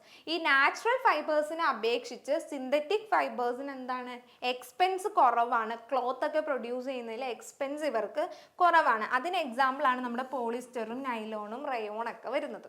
Okay, അപ്പോൾ ഇതാണ് നമ്മുടെ രണ്ട് നാച്ചുറൽ ഫൈബേഴ്സും സിന്തറ്റിക് ഫൈബേഴ്സും തമ്മിലുള്ള ഡിഫറൻസും എക്സാമ്പിൾസും. ഇനി നെക്സ്റ്റ് ക്വസ്റ്റ്യൻ എന്താ? Which among the following is not a handloom centre in Kerala? ഇത് നമ്മുടെ SCRT പബ്ലിഷ് ചെയ്ത മോഡൽ ക്വസ്റ്റ്യൻ പേപ്പറിൽ ഒരു 1 മാർക്കിന് ചോദിച്ചിട്ടുള്ള ക്വസ്റ്റ്യൻ ആണ്. തന്നിരിക്കുന്നതിൽ ഏതാണ് നമ്മുടെ കേരളത്തിലെ ഹാൻഡ്ലൂം സെന്റർ അല്ലാത്തത്? ഏതൊക്കെ option? Balaramapuram, Koothampully, then Aranmula, then Kannur. ഇതിൽ ഏതാണ് നമ്മുടെ ആൻസർ വരുന്നത്? ആൻസേഴ്സ് ഓപ്ഷൻ സി ആണ്. ആറന്മുളയാണ് നമ്മുടെ ആൻസർ ആയിട്ട് വരുന്നത്. ഓക്കെ, അപ്പോൾ ഈ തന്നിരിക്കുന്നതിൽ നമ്മുടെ കേരളത്തിലെ ഹാൻഡ്ലൂം സെന്റർ അല്ലാത്തത് ഓപ്ഷൻ സി ആറന്മുളയാണ്. ഓക്കെ, വൺ വേർഡിന് നമുക്ക് എക്സ്പെക്ട് ചെയ്യാവുന്ന ഒരു ക്വസ്റ്റ്യൻ ആണത്. ഇനി write a note about clothing in Indus valley. Indus വാലിയിൽ അല്ലെങ്കിൽ സിന്ധു നദീതടത്തിലൊക്കെ ക്ലോത്തിങ്ങിനെ കുറിച്ചിട്ടൊരു നോട്ട് എഴുതാനാണ് നമ്മുടെ അടുത്ത് പറഞ്ഞിരിക്കുന്നത്. എന്തൊക്കെ നമുക്ക് ഇതിൽ എഴുതാം? The Indus valley was an ancient river valley civilisation that existed in the north western part of India. നമ്മുടെ ഇന്ത്യയുടെ നോർത്ത് വെസ്റ്റേൺ പാർട്ടിൽ ഉണ്ടായിരുന്ന ഒരു റിവർ വാലി സിവിലൈസേഷൻ ആണിത്. From the available evidences, it is assumed that the people of Indus Valley made clothing from cotton and wool. എന്താണ് നമുക്ക് കിട്ടിയിട്ടുള്ള evidences? പണ്ട് കാലത്തിനെ കുറിച്ചിട്ട് എപ്പോഴും നമുക്ക് എന്താണ് എവിഡൻസസിൽ നിന്ന് മാത്രമാണ് നമുക്കത് വിശ്വസിക്കാനായിട്ട് പറ്റുള്ളൂ. ഇങ്ങനെ ഒരു സാധനം ഉണ്ടായിരുന്നു എന്ന് നമുക്ക് മനസ്സിലാക്കാൻ പറ്റുന്നത് എവിഡൻസസിൽ നിന്നാണ്. സോ അങ്ങനെ എവിഡൻസസിൽ നിന്ന് നമുക്ക് മനസ്സിലാക്കാൻ പറ്റുന്നത് ഇവിടുത്തെ ആൾക്കാർ ക്ലോത്ത് യൂസ് ചെയ്തിരുന്നത് അല്ലെങ്കിൽ ക്ലോത്ത് മെയ്ഡ് ചെയ്തിരുന്നത് from cotton and wool. Okay, the dressed status excavated from this reflect the clothing style of the people. നമ്മുടെ ഡ്രസ്സിംഗ് പാറ്റേൺസിൽ നിന്ന് നമുക്ക് എന്ത് മനസ്സിലാക്കാനായിട്ട് പറ്റും? ആ ആളുടെ അല്ലെങ്കിൽ ആ ഒരു വ്യക്തിയുടെ സ്റ്റൈൽ നമുക്ക് മനസ്സിലാക്കാനായിട്ട് പറ്റും. It is believed that cotton was traded from here to other region. ഇതിൽ നിന്ന് നമുക്ക് എന്ത് മനസ്സിലാക്കാം? കോട്ടൺ ഒക്കെ ഇവിടെ നിന്ന് വേറെ റീജിയൻസിലേക്കൊക്കെ ട്രേഡ് നടത്തിയിട്ടുണ്ടെന്ന് നമുക്ക് ഇതിൽ നിന്ന് മനസ്സിലാക്കാനായിട്ട് പറ്റും. ഓക്കെ, സോ ഇവിടെ മെയിൻ ആയിട്ട് പറയുന്നത് ഇവിടുത്തെ ആൾക്കാർ യൂസ് ചെയ്തിരുന്ന ക്ലോത്ത് എന്ന് പറയുന്നത് കോട്ടനും അതുപോലെ തന്നെ വൂളിൽ നിന്നൊക്കെ ആയിരുന്നു ഉണ്ടാക്കിയിരുന്നത്. ഇനി identify the machines given below and write a note on them. ഇവിടെ രണ്ട് ഫിഗർ തന്നിട്ടുണ്ടല്ലേ. ഈ രണ്ട് ഫിഗർ തന്നിരിക്കുന്ന മെഷീൻസ് എന്താണെന്നും അതിനെ കുറിച്ചിട്ട് ഒരു ചെറിയ നോട്ട് എഴുതാനാണ് പറഞ്ഞിരിക്കുന്നത്. സോ നമുക്ക് നോക്കിയാലോ എന്തൊക്കെയാണ് ഈ രണ്ടെണ്ണം എന്ന്. ഫസ്റ്റ് വൺ ഏതാ? സ്പിന്നിങ് ജിന്നി. നോക്കിയേ, ഇതാണ് നമ്മുടെ ഫസ്റ്റ് ഫിഗർ, സ്പിന്നിങ് ജിന്നി എന്ന് പറയുന്നത്. നമുക്കതൊന്ന് നോക്കാം ആരാണ് ഇത് കൊണ്ടുവന്നതെന്ന്.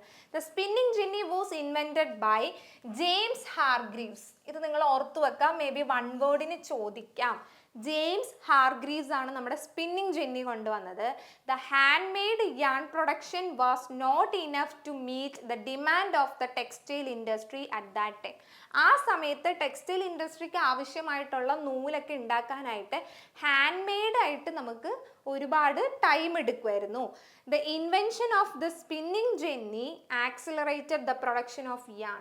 ഈ സ്പിന്നിങ് ജെന്നി കൊണ്ടുവന്നതോടുകൂടി നൂലൊക്കെ ഉണ്ടാക്കുന്ന അല്ലെങ്കിൽ നൂൽപ്പ് എന്താണ് കുറച്ചും കൂടി ഈസിയായി കുറച്ചും കൂടി സ്പീഡാക്കാനായിട്ട് നമുക്ക് പറ്റി. സോ സ്പിന്നിങ് ജെന്നി കൊണ്ടുവന്നത് നമ്മുടെ ജെയിംസ് ഹാർഗ്രീവ്സ് ആണ്. അത് നോട്ട് ചെയ്ത് വെക്കാം. ആൻഡ് നെക്സ്റ്റ് ക്വസ്റ്റ്യൻ എന്ന് പറയുന്നത് നമ്മുടെ സെക്കൻഡ് ഫിഗർ. ഇത് നമ്മുടെ എന്താണെന്നാണ് ചോദിച്ചിരിക്കുന്നത്. സെക്കൻഡ് ഫിഗർ എന്ന് പറയുന്നത് പവർലൂം ആണ്. പവർലൂം കൊണ്ടുവന്നത് എഡ്മണ്ട് കാർട്ട്റൈറ്റ് ആണ്. അതും നമുക്ക് 1 മാർക്കിന് നോട്ട് ചെയ്യാവുന്ന ഒരു ക്വസ്റ്റ്യൻ ആണ്. നമ്മുടെ പവർലൂം കൊണ്ടുവന്നത് ഇൻവെന്റ് ചെയ്തത് എഡ്മണ്ട് കാർട്ട്റൈറ്റ് ആണ്. The powerloom is operated either with the help of electricity or some other energy source. ഏതെങ്കിലും എനർജി സോഴ്സ് അല്ലെങ്കിൽ ഇലക്ട്രിസിറ്റിയുടെ ഹെൽപ്പോട് കൂടിയാണ് നമുക്കിത് എന്താണ് വർക്ക് ചെയ്യാനായിട്ട് പറ്റുന്നത്. Powerloom can produce more cloth much faster than a handloom. Handloom എത്ര സമയം എടുത്തിട്ടാണോ ക്ലോത്ത് മെയ്ഡ് ചെയ്യുന്നത് അതിനേലും ഇരട്ടി അല്ലെങ്കിൽ അതിനേലും ഒരുപാട് ക്ലോത്ത് നമുക്ക് ഈ പവർലൂം യൂസ് ചെയ്തിട്ട് മെയ്ഡ് ചെയ്യാനായിട്ട് പറ്റും. സോ ഇതാണ് ഇതിൻ്റെ യൂസ് എന്ന് പറയുന്നത്. ഇത് ആരാണ് കൊണ്ടുവന്നതെന്നുള്ളത് നോട്ട് ചെയ്ത് വെക്കാം. നെക്സ്റ്റ് ക്വസ്റ്റ്യൻ എന്താ? ഡിഫറൻഷിയേറ്റ് ബിറ്റ്വീൻ ദ സ്വദേശി movement and the khadi movement. സ്വദേശി മൂവ്മെന്റും ഖാദി മൂവ്മെന്റും തമ്മിലുള്ള ഡിഫറൻസ് ആണ് ചോദിച്ചിരിക്കുന്നത്. എന്തായിരുന്നു സ്വദേശി മൂവ്മെന്റ് എന്ന് പറയുന്നത്? It started on 7th August 1905. ഈ മന്തും ഇയറും ഡേറ്റും ഒന്ന് നോട്ട് ചെയ്ത് വെക്കുക. Then as a part of India's freedom struggle, ഇന്ത്യയുടെ ഫ്രീഡം സ്ട്രഗിൾ ആയിട്ട് റിലേറ്റ് ചെയ്തിട്ടുള്ളതാണ് നമ്മുടെ സ്വദേശി മൂവ്മെന്റ് എന്ന് പറയുന്നത്. അതിൻ്റെ എയിം എന്തായിരുന്നു? Its aim was to boycott the British made goods and to promote the production and use of Indian made goods. ബ്രിട്ടീഷുകാർ ഉണ്ടാക്കിയിട്ടുള്ള ഗുഡ്സ് അല്ലെങ്കിൽ ക്ലോത്ത്സ് ഒക്കെ നമ്മൾ എന്ത് ചെയ്യുക? ബഹിഷ്കരിച്ചിട്ട് അല്ലെങ്കിൽ ബോയ്ക്കോട്ട് ചെയ്തിട്ട് നമ്മുടെ Indian productions of goods, Indians product ചെയ്തിട്ടുള്ള ഗുഡ്സ് നമ്മൾ എന്ത് ചെയ്യുക? യൂസ് ചെയ്യുക. അതായിരുന്നു മെയിനായിട്ട് സ്വദേശി മൂവ്മെൻറ്റിൻ്റെ എയിം എന്ന് പറയുന്നത്. ആൻഡ് ഖാദി മൂവ്മെന്റ് എന്താ പറയുന്നത്? It was started in India in 1819 under the leadership of our Gandhiji. നമ്മുടെ ഗാന്ധിജിയുടെ ലീഡർഷിപ്പിൽ നടത്തിയിട്ടുള്ളതാണ് ഖാദി മൂവ്മെന്റ് എന്ന് പറയുന്നത്. 1918 khadi has a distinctive place in the history of India's freedom struggle. ഇന്ത്യയുടെ ഫ്രീഡം സ്ട്രഗിളിലെ ഏറ്റവും മെയിൻ ആയിട്ട് ഒരു പ്ലേസ് നമ്മുടെ ഈ khadi മൂവ്മെന്റിനുണ്ട്. Okay, as the Khadi movement gained momentum, the sound of charkha rose from Indian villages. Then the Khadi clothing spread all over India. ഈ ചർക്കയുടെ ഒക്കെ സൗണ്ട്, അതായത് ഖാദി മൂവ്മെന്റിന് ഒരു പ്ലേസ് ഒക്കെ കിട്ടിക്കഴിഞ്ഞപ്പോൾ അല്ലെങ്കിൽ ഒരു ഇമ്പോർട്ടൻസ് വന്നു കഴിഞ്ഞപ്പോൾ എന്താണ്, ചർക്കയുടെ യൂസിങ് അല്ലെങ്കിൽ ചർക്കയുടെ സൗണ്ട് ഒരുപാടായിട്ട് അവിടെ ഉയരാൻ തുടങ്ങി. അങ്ങനെയാണ് നമുക്ക് എന്ത് സംഭവിച്ചത്? ഈ ഖാദി ക്ലോത്തിങ് നമ്മുടെ ഓൾ ഓവർ ഇന്ത്യയിൽ സ്പ്രെഡ് ആവാനായിട്ട് തുടങ്ങി. സോ നിങ്ങളിത് പഠിക്കുമ്പോൾ ഖാദി മൂവ്മെന്റും അതിൻ്റെ ലീഡർഷിപ്പ് ആരാണെന്നും ഈ ഇയറും കൂടി നോട്ട് ചെയ്ത് വെക്കാം. ഓക്കെ, നെക്സ്റ്റ് ക്വസ്റ്റ്യൻ നോക്കാം. Explain upper cloth agitation. പണ്ട് കാലത്ത് ആൾക്കാർക്ക് മേൽമുണ്ട് ധരിക്കാനുള്ള റൈറ്റ്സ് ഉണ്ടായിരുന്നില്ല. അതാണ് നമ്മുടെ അപ്പർ ക്ലോത്ത് അജിറ്റേഷൻ എന്ന് പറയുന്നത്. സോ അതെന്താണെന്ന് നോക്കിയാലോ. During the early 19th century, a certain section of a women in southern Travancore made a protest for the right to cover the upper part of their body. എന്താ പറഞ്ഞിരിക്കുന്നത്? 19th century ടൈമിലൊക്കെ southern ട്രാവൻകൂറിൻ്റെ south പാർട്സിലുള്ള ചില സെക്ഷനിലെ വുമൻസിന്, ഒരു ചെറിയ സെക്ഷനിലെ വുമൻസിന് മാത്രം അവരുടെ ബോഡിയുടെ മുകൾ ഭാഗത്തേക്ക് ഡ്രസ്സ് ധരിക്കാനുള്ള റൈറ്റ്സ് ഉണ്ടായിരുന്നില്ല. This protest is known as in history as upper cloth agitation. ഇതിനെതിരെ അവരൊരു പ്രൊട്ടസ്റ്റ് നടത്തിയതിനെ, അവർക്ക് അതിൻ്റെ റൈറ്റ്സിന് വേണ്ടി അവർ ഒരുപാട് പ്രൊട്ടസ്റ്റ് നടത്തി. ഇതിനെയാണ് നമ്മൾ പറയുന്നത് അപ്പർ ക്ലോത്ത് അജിറ്റേഷൻ എന്ന് പറയുന്നത്. ഓക്കെ, സോ എവിടെയായിരുന്നു? 19th century സദേൺ ട്രാവൻകൂറിലെ ഒരു സെറ്റ് ഓഫ് വുമൻസിനാണ് ഈ റൈറ്റ്സിന് വേണ്ടി അവർ പ്രൊട്ടസ്റ്റ് നടത്തിയത്. അതിനെയാണ് നമ്മൾ അപ്പർ ക്ലോത്ത് അജിറ്റേഷൻ എന്ന് പറയും. ക്ലിയർ? ഇനി എന്താ തന്നിരിക്കുന്നത്? Complete the picture. ഇവിടെ തന്നിരിക്കുന്നത് employment sectors in cloth manufacturing ആണ് ചോദിച്ചിരിക്കുന്നത്. ക്ലോത്ത് മാനുഫാക്ചറിങ്ങിലെ എംപ്ലോയ്മെന്റ് സെക്ടേഴ്സ് ഏതൊക്കെയാണെന്നാണ് ചോദിച്ചിരിക്കുന്നത്. ക്ലോത്ത് മാനുഫാക്ചർ ചെയ്യുന്ന സ്ഥലത്ത് നമുക്ക് എന്തൊക്കെ എംപ്ലോയ്മെന്റ് ഓപ്പർച്യൂണിറ്റീസ് ഉണ്ടെന്നാണ് ഇവിടെ ചോദിച്ചിരിക്കുന്നത്. ഡൈയിങ് കൊടുത്തിട്ടുണ്ട്, ഡിസൈനിങ് കൊടുത്തിട്ടുണ്ട്, കോസ്റ്റ്യൂം ഡിസൈനും കൊടുത്തിട്ടുണ്ട്. സോ ബാക്കിയുള്ളത് നമ്മുടെ അടുത്ത് ഫില്ല് ചെയ്യാൻ പറഞ്ഞിരിക്കുന്നത്. ഓക്കെ, എന്തൊക്കെയുണ്ട്? വേവിങ് ഉണ്ട്, സ്പിന്നിങ് ഉണ്ട്, എംബ്രോയിഡറി വർക്ക് ചെയ്യുന്നവരുണ്ട് ഇപ്പോൾ. സോ ഇതൊക്കെ നമുക്ക് എന്താണ്? നമ്മുടെ എംപ്ലോയ്മെന്റ് സെക്ടേഴ്സ് ആണ്. ഒരു ക്ലോത്തിങ് മാനുഫാക്ചർ നമുക്ക് കിട്ടുന്ന എംപ്ലോയ്മെന്റ് ഓപ്പർച്യൂണിറ്റീസ് ആണിത്. ഓക്കെ, ഇനി clothing has evolved over time. What material did ancient people use for clothing? Ancient peoples use ചെയ്തിരുന്ന ക്ലോത്തിന് വേണ്ടി അവർ യൂസ് ചെയ്തിരുന്ന മെറ്റീരിയൽസ് എന്താണെന്നാണ് ചോദിച്ചിരിക്കുന്നത്. Early clothing was made from natural materials. നമുക്കറിയാം പണ്ട് കാലത്തൊക്കെ ആൾക്കാർ കൂടുതലും ഡ്രസ്സ് യൂസ് ചെയ്തിരുന്നത് നാച്ചുറൽ മെറ്റീരിയൽസ്, ഫോറസ്റ്റിൻ്റെ ഓരോ സാധനങ്ങൾ അല്ലെങ്കിൽ ഫോറസ്റ്റിൽ നിന്ന് കിട്ടുന്ന ഓരോ ഐറ്റംസ് യൂസ് ചെയ്തിട്ടാണ് അവർ വസ്ത്രങ്ങൾ ധരിച്ചിരുന്നത്. ആനിമൽസിൻ്റെ ആനിമൽസിൻ്റെ സ്കിന്നോ അല്ലെങ്കിൽ ലീവ്സ് ഒക്കെയാണ് അവർ മെയിനായിട്ട് ഡ്രസ്സിന് വേണ്ടി യൂസ് ചെയ്തിരുന്നത്. Okay, then How did the development of weaving and dyeing technique change the way people dressed? എന്താ പറഞ്ഞിരിക്കുന്നത്? വേവിങ്ങും അതുപോലെ ഡൈയിങ് ടെക്നിക്സ് ഒക്കെ വന്നപ്പോൾ ആളുകളുടെ ഡ്രസ്സിങ് പാറ്റേൺ അല്ലെങ്കിൽ ഡ്രസ്സ് ചെയ്യുന്ന വേയിൽ വന്ന ചേഞ്ചസ് ആണ് ചോദിച്ചിരിക്കുന്നത്. Development of this techniques allowed four creation of more durable and colourful clothing. ഈ വേവിങ്ങും അല്ലെങ്കിൽ ഡൈയിങ് ഒക്കെ വന്നതോടുകൂടി എന്ത് പറ്റി? ഒരുപാട് നാൾ നിലനിൽക്കുന്ന ഡ്യൂറബിൾ ആയിട്ടുള്ള ക്ലോത്തും അതുപോലെ തന്നെ കളർഫുൾ ക്ലോത്തിങ് ഒക്കെ ഉണ്ടാക്കാനായിട്ട് തുടങ്ങി. Then reflecting social status and cultural identity. ഇങ്ങനെ ഡ്യൂറബിൾ ആയിട്ടുള്ള അല്ലെങ്കിൽ കളർഫുൾ ക്ലോത്ത് ഒക്കെ കൊണ്ടുവന്നപ്പോൾ എന്ത് പറ്റി? നമുക്ക് അതിൽ നിന്നൊരു അവരുടെ ഒരു ഐഡന്റിറ്റി, നമ്മൾ നേരത്തെ പറഞ്ഞു, ഒരു പേഴ്സണിന്റെ ഐഡന്റിറ്റി അല്ലെങ്കിൽ അവരുടെ കൾച്ചർ നമുക്ക് അവരുടെ ഡ്രസ്സിങ് പാറ്റേണിൽ നിന്ന് ഐഡന്റിഫൈ ചെയ്യാനായിട്ട് പറ്റും. സോ ഇതാണ് മെയിൻ ആയിട്ട് അവിടെ വന്ന ചേഞ്ച് എന്ന് പറയുന്നത്. And find out the changes in clothing style over the time. ഒരുപാട് നാളുകൾ കഴിയുമ്പോൾ എന്താണ് നമ്മുടെ ക്ലോത്തിങ് സ്റ്റൈൽസിൽ വന്ന ചേഞ്ചസ് ആണ് ചോദിച്ചിരിക്കുന്നത്. Write the reasons. അങ്ങനെ ചേഞ്ചസ് വരാനുള്ള റീസൺസും കൂടിയാണ് ചോദിച്ചിരിക്കുന്നത്. ഇപ്പോഴും നമ്മുടെ എന്താണ് ഒരുപാട് സ്റ്റൈൽസ് ഓഫ് ഡ്രസ്സസ് നമുക്ക് കാണാനായിട്ട് പറ്റും. സോ ഇങ്ങനെ മാറി വരാനുള്ള കാരണങ്ങളാണ് ചോദിച്ചിരിക്കുന്നത്. Changes take place day by day, not only in the methods of manufacturing but also in the design, style and use of clothing. എന്താണ് ചേഞ്ചസ് എന്ന് പറയുന്നത്? ഓരോ ഡേ ബൈ ഡേ മാറിക്കൊണ്ടിരിക്കുക. ഇപ്പം ഇന്ന് കാണുന്ന ഡിസൈൻസ് അല്ലെങ്കിൽ സ്റ്റൈൽസ് ആയിരിക്കില്ല നമുക്ക് നാളെ കാണാനായിട്ട് പറ്റുക.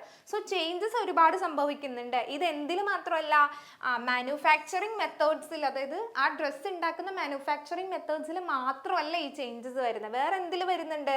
നമ്മുടെ ഡിസൈൻസിൽ വരുന്നുണ്ട്, സ്റ്റൈൽസിൽ വരുന്നുണ്ട്, ക്ലോത്തിങ്ങിൻ്റെ യൂസസിൽ വരുന്നുണ്ട്. ഇപ്പോൾ ഒരുപാട് നമ്മൾ എന്താണ് കൂടുതലും ഡ്രസ്സസ് നമ്മൾ എന്താണ് നമ്മുടെ ഇഷ്ടത്തിന് തന്നെ ഡിസൈൻ ചെയ്തിട്ടാണ് നമ്മൾ കൊടുക്കാറ്. ഓക്കെ, കസ്റ്റമൈസേഷനും ഒക്കെ നമുക്കുണ്ട്, ഡ്രസ്സിങ്ങിൽ മാത്രമല്ല എല്ലാത്തിലും. സോ ഇതിലും നമുക്ക് ചേഞ്ചസ് കാണാനായിട്ട് പറ്റും. Then personal preferences, interest and convenience strongly influence today's clothing. ഇതിന്റെ കാരണം എന്താണ്? നമ്മുടെ പേഴ്സണൽ ചോയ്സസ് അല്ലെങ്കിൽ നമുക്ക് കൺവീനിയൻ്റ് ആയിട്ടുള്ള ഡ്രസ്സസ് അല്ലെങ്കിൽ നമ്മുടെ ഇൻട്രസ്റ്റ് അല്ലെങ്കിൽ നമ്മുടെ പേഴ്സണൽ പ്രിഫറൻസ് ഒക്കെയാണ് ഇതിൻ്റെ റീസൺസ് എന്ന് പറയുന്നത്. And advertisement, movies, social media etcetera have A significant influence on the choice of clothing. നമ്മൾ ഏത് ഡ്രസ്സ് ധരിക്കണം അല്ലെങ്കിൽ ഏത് ചോയ്സ് എടുക്കണം എന്നുള്ളതും ഈ അഡ്വർടൈസ്മെൻറ്റോ അല്ലെങ്കിൽ ഒരുപാട് സിനിമകൾ, ഇപ്പോൾ സിനിമകളുടെ പേരിൽ തന്നെ നമുക്ക് ഒരുപാട് ക്ലോത്ത് ഒക്കെ ഉണ്ട്, ഒരുപാട് ഡ്രസ്സസ് ഉണ്ട്. സോ ഈ സിനിമകളും അതിൽ വരുന്ന അഡ്വർടൈസ്മെൻറ്റ് അല്ലെങ്കിൽ സോഷ്യൽ മീഡിയാസ് അല്ലെങ്കിൽ ഒരുപാട് ആൾക്കാർ നമുക്ക് ഒരുപാട് ഇൻഫ്ലുവൻസ്ഡ് ആയിട്ടുള്ള ആൾക്കാരൊക്കെ ഇടുന്ന ഡ്രസ്സിങ് പാറ്റേൺസ് അല്ലെങ്കിൽ അവരിടുന്ന അതേ പാറ്റേൺസ് ഒക്കെ നമ്മൾ കോപ്പി ചെയ്യാറുണ്ട്. സോ ഇതൊക്കെ നമ്മുടെ ഡ്രസ്സിങ് പാറ്റേണിൽ അല്ലെങ്കിൽ നമ്മുടെ വേ ഓഫ് ഡ്രസ്സിങ്ങിനെ എന്താണ് അഫക്റ്റ് ചെയ്യുന്ന ഫാക്ടേഴ്സ് ആണ്. ഓക്കെ, സോ ഇത്രയാണ് നമുക്ക് 5ാം ക്ലാസ്സിൻ്റെ സോഷ്യൽ സയൻസിൽ പഠിക്കാനുള്ള ഇമ്പോർട്ടൻറ്റ് ടോപ്പിക്സ് എന്ന് പറയുന്നത്. 4 ചാപ്റ്റേഴ്സ് നമ്മൾ ഡിസ്കസ് ചെയ്തു. 4 ചാപ്റ്റേഴ്സിലെ ഇമ്പോർട്ടൻറ്റ് ക്വസ്റ്റ്യൻസ് ആണ് നമ്മൾ ഡിസ്കസ് ചെയ്തത്. അപ്പം ഈ വീഡിയോസ് നിങ്ങൾ നിങ്ങളുടെ ഫ്രണ്ട്സിനൊക്കെ ഷെയർ ചെയ്യുക. ഡൗട്ട്സ് ഉള്ളത് വീഡിയോസ് ഒന്നും കൂടി കാണുക. ടെൻഷൻ അടിക്കാതെ പോയി എഴുതുക. പാറ്റേൺസിൽ ഒരുപാട് ചേഞ്ചസ് ഒന്നുമില്ല. നമ്മുടെ റിവിഷൻ വീഡിയോ ഒന്നുകൂടി നന്നായിട്ട് കണ്ടിട്ട് പ്രിപ്പയർഡ് ആയിട്ട് പോകുക. അപ്പോൾ all the very best. Thank you.